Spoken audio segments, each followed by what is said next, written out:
Rebuttal is an essential skill for any and all debaters. In a previous video, we brought you 3 common rebuttal techniques, and in the sequel, we're going to bring you 3 more.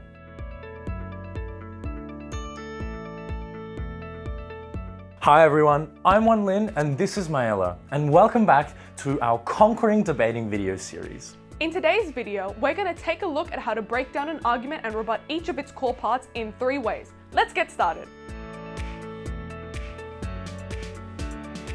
Every argument has a starting premise, something the speaker believes to be a true fact about the world that they proceed to build their case from. Unrealistic rebuttal attacks this starting premise and disputes whether this is actually reflective of the world or not.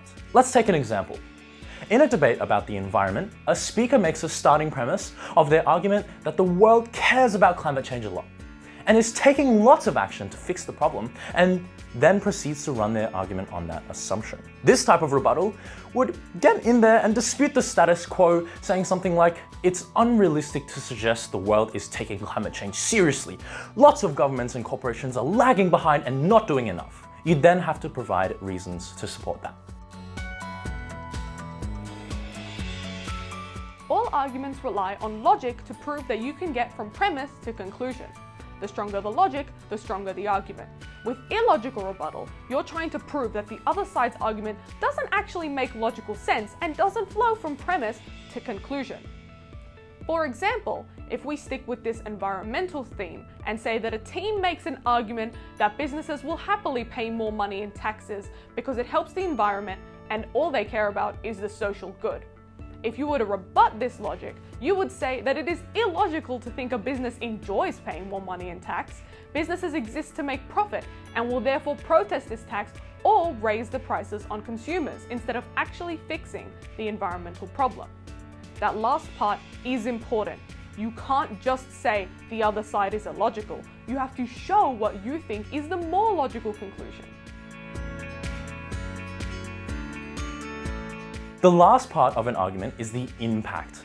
What actually happens? This is where teams try to get the adjudicator to care about the argument by providing a positive and a negative consequence. Unreasonable rebuttal is where you dispute whether that final impact is true or whether it's necessarily even a good thing. For example, if a team makes the claim that because of their argument we completely stop climate change, you could say that's unreasonable, because climate change is caused by many different factors, and this model at best only fixes one. Let's look at another example. You could accept the truth of an argument that says this policy will immediately shut down all coal-fired power plants today, but then say that it is unreasonable because it is not morally justified. Shutting it all down today robs people of jobs, it creates massive holes in the energy market, and would be particularly bad in developing countries that don't have alternatives. And there you have it, 3 more common rebuttal techniques you can use at your next debate. Thanks for watching. Please make sure to like and subscribe, and we'll see you in the next video. Hasta luego! 下次再见了。